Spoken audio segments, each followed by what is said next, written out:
Hello and welcome back to Game of Thrones mod for Crusader Kings 2. So I'm going to admit, I have absolutely no idea what we're going to do now.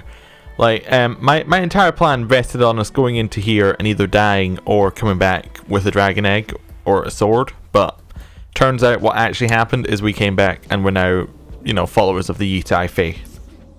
We're a Lion of the Night. I have no idea what this means.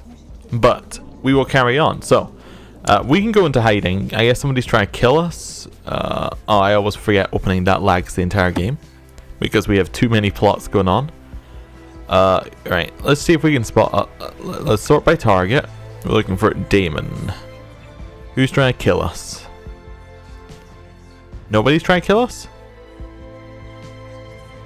Oh, did we? I think we just got. We must have got an event previously that said somebody's trying to kill us. Okay. We were going to look for a Stormsinger, but I don't know how to find those, and there doesn't appear to be any. Like, nobody's trained in that. Like, nobody's got a, what's it called, scholar's education, so learning education, that would be it. So yeah, I don't know. We could declare a de jure claim on Bram's Fort. Probably not the best idea, given the Riverlands will come back under us afterwards. What are they actually doing right now? Looks like the Tullys are going to win their war. Now we could join in on Bittersteel's side, but he was starting a faction against us, so I'm not feeling particularly generous towards him. We almost have all our sons landed, but we need to wait for more people to die for that to happen. So yeah, and we have a lot of favors. Is there anybody we actually have a CB against, like a proper one? Let's see this. Okay, so let's see what we got. We have. Should not tell us. Embargo CB, embargo, Emancipation of Mir. We can do Emancipation of Mir. I believe that will put them under our control. Like, it gets rid of slavery and puts them under our control. So Mir is definitely an option. And Pentos. You know what? We could do that. Now, let me just double check this. Now, it does, I know when you do it with Daenerys, it puts them underneath you, but I don't know if it's like a slightly different CB with the same name. Okay, we set their slaves free. No, it does not. Okay. So, that doesn't help us at all either. Unless we're particularly against slavery as a character. Which I don't believe that our character is necessarily against it. Given they spent most of their time, like, living over there. Well, a fair amount of our time. We could do anti-nomad war against these guys. What was that? Anti-nomad. It just splits up their nomadic horde. Oh, okay. Can't do anything against them. Can't do anything against them. Yeah, it's all emancipation wars everywhere, but no actual CBs. But down here, what we got against you? Anti-piracy. Definitely an interesting one. Yeah, we should probably declare an anti-piracy war against the Sunstone people, because they were raiding us. But apart from that, don't really know if we have anything else we want to do. Now, there is also the opportunity to potentially colonize somewhere like the Old Stones, or I think it was Summerhall, although I think it's already colonized in this start. But yeah, a couple of those can also give dragon eggs as well. So I think what we're going to do is we're just going to save up our money, so we have the 800 wealth. And then apparently if you go around certain places, there's a chance to get some dragon egg events, like I believe Old Town is one of them, and there are some other places around the place that, you know, have things. I can't remember exactly. I think Old Town, I'll look them up before when we get 800 gold, but we will, I guess we'll just let time move on and kind of let everything just happen as it's happening. Maybe wait for the Riverlands war to end before really deciding anything else. Someone sieging the arbor. So there are some people from pirates just kind of generally being around.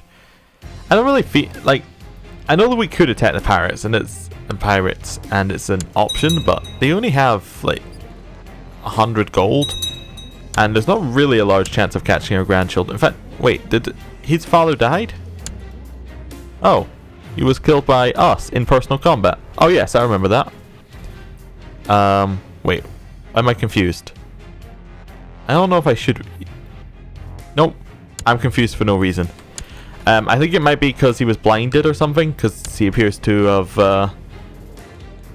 No, I think he's maybe changed his looks or something. I don't know. Maybe he got one of the things, one of his traits maybe changed his look slightly, and that's confused me. Or maybe I'm just not remembering things right. Anyway, Riverlands. How are you doing? 72% in favour, so actually Tullys are losing a little bit more. Prince Marin the Careless declared the Dornish Kingsgrave de jure war over Kingsgrave and Lord Arid of Kingsgrave. Okay, so that's 15,000 versus 1,000, so Kingsgrave's probably going to fall like to the Dornish. Your Grace, I humbly ask you to intervene on my behalf against the aggression of Prince Marin Martell, who is invading my lands in obvious contravention to the peace of the realm. I'd be eternally grateful for your support in the matter. Yours, Lord Arid of House Manwoody. Well, does he have a claim? No. Okay. So what's the actual war? Oh, it's the jure war over Kingsgrave. I thought you already had Kingsgrave underneath you. In which case, I'm just gonna be like, I'm just gonna say I don't care. Like, he is also married to our half sister, so doesn't really matter to me. Is everything underneath where it should be here? So if I do this, Night Song, is that meant to be independent? That is meant to be underneath the door, underneath the Stormlands. Okay, so Night Song should probably go back underneath the Stormlands. Let's do that. There we go. That was a little bit nice. Blackheart should be in the Stormlands, but is currently in our son's hands, so he can stay underneath us. The Vale holds this land, which they probably shouldn't, but that's not really our problem. And the rest of it seems fine. Okay. And then I'll split up the realm again so we can see it nice like this again. Lord Gerion of Hornvale declared the Hornvale War for Geralt's claim on the Westlands on Lord Paramount Damian the Indolent. Okay, so that's 4,000 men versus 18,000 plus however many he can bring with him. And we'll see how many that is in a second. Yeah, so he also got the Gold Road as well, which has 4,000. So that's a reasonable chunk of men. Must select a Warden of the North. How about Lord of the North? That seems fine. Arian Baratheon is now known as the Open-Handed. Okay. Cool. Now, I also believe that we can go back here again. But I don't know what the cooldown is, because it seems that there is a cooldown, but maybe we just got the first event really quickly and there isn't. East, Lord of the Vale. There we go. And then south, we'll probably give to Dorne, right? Or Lord of the Reach. Yeah, sure, right? We have no problem with that? Yeah, we gave him the title, so. Range betrothal. Yes, you can marry her. You've asked us several times now. I have no problem. Someone has taken some land, has usurped the city of Sar from Daemon of Sarroy. Were we, like, married into one of these families? Possibly? I don't know.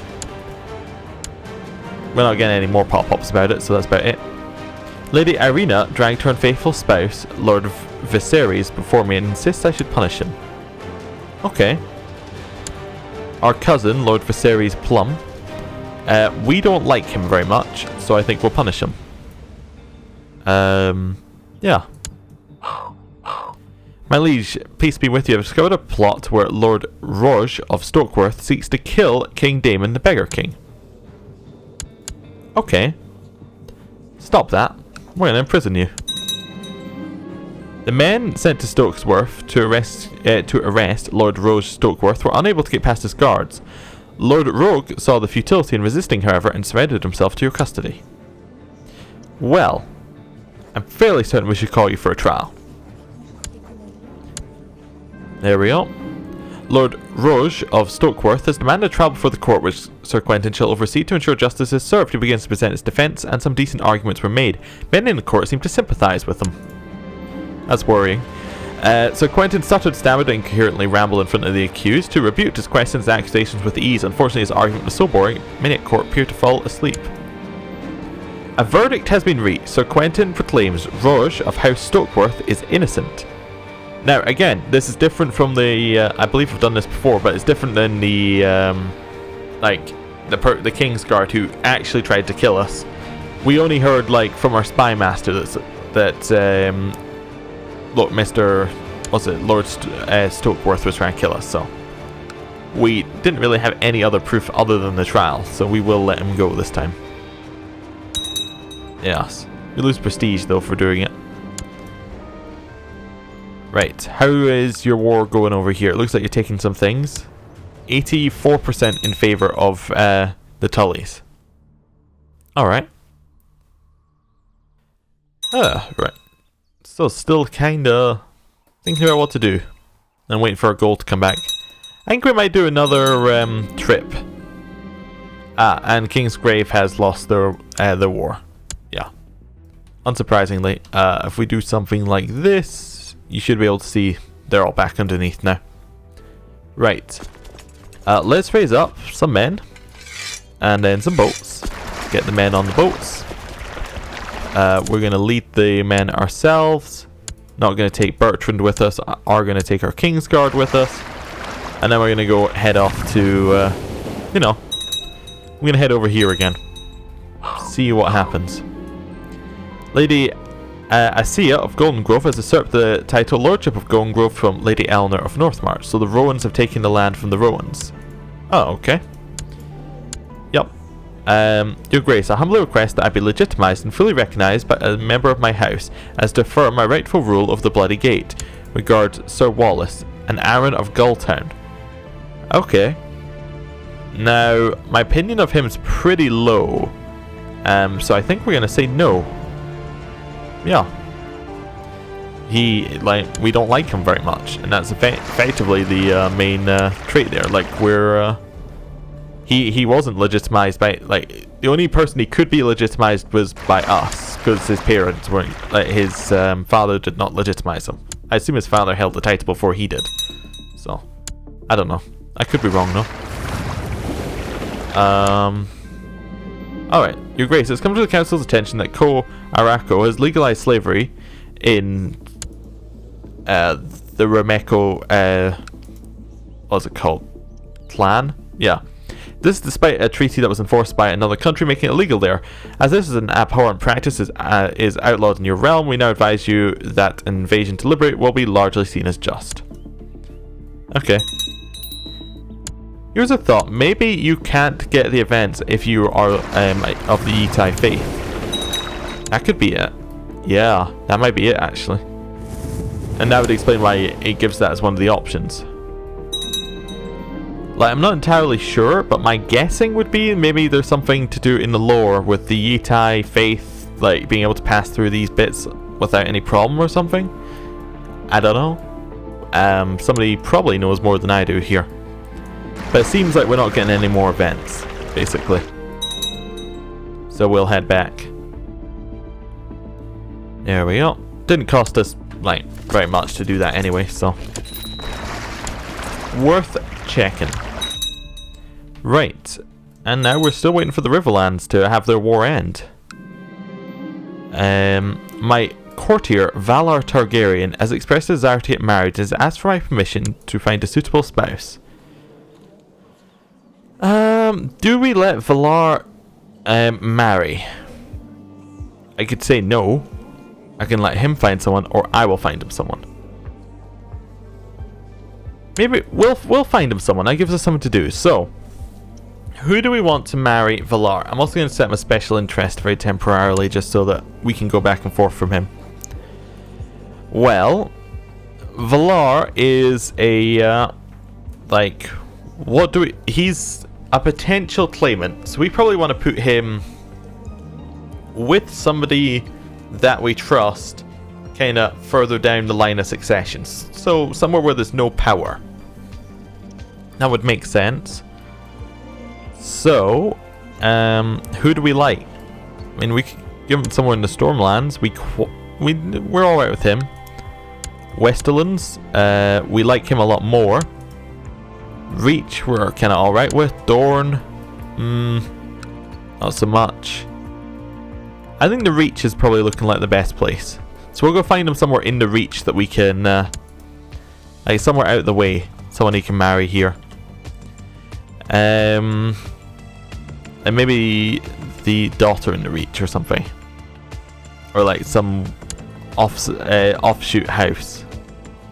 Do you have any like cousins, Redwines? No, there are only 4 of you. Okay, so not you.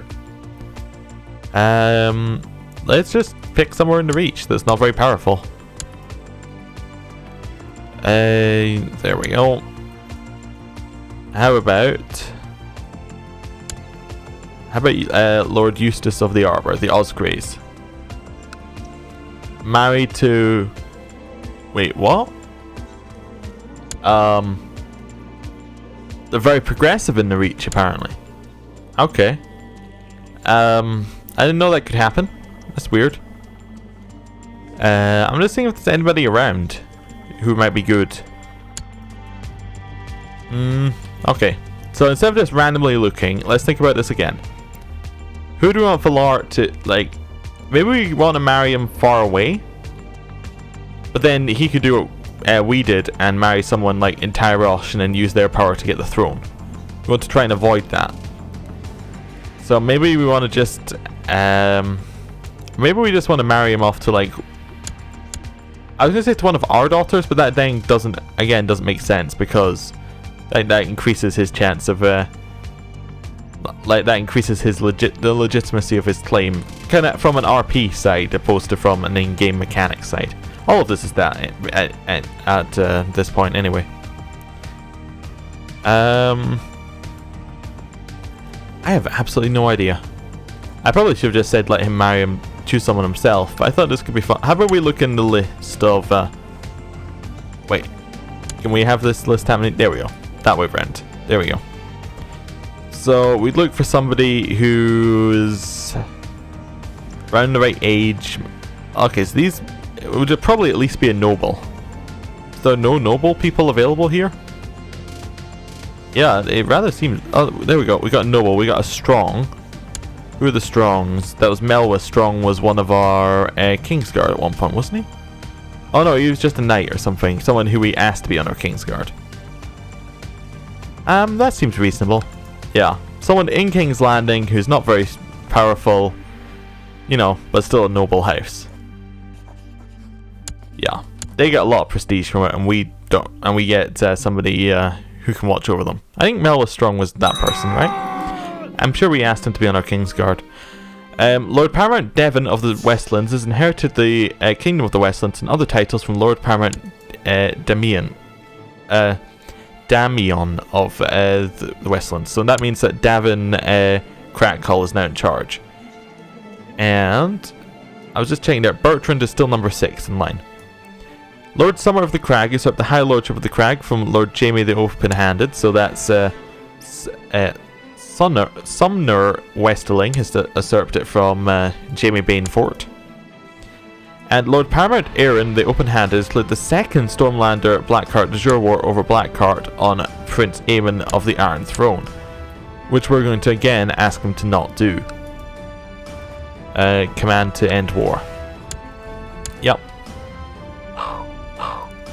Your Grace, I'm afraid I cannot end this war. My cause is just, and as such you have no right to command me to stand down. Signed, Lord Paramount Aaron of House Baratheon. Well, I guess we will have to, I guess arrested for treason?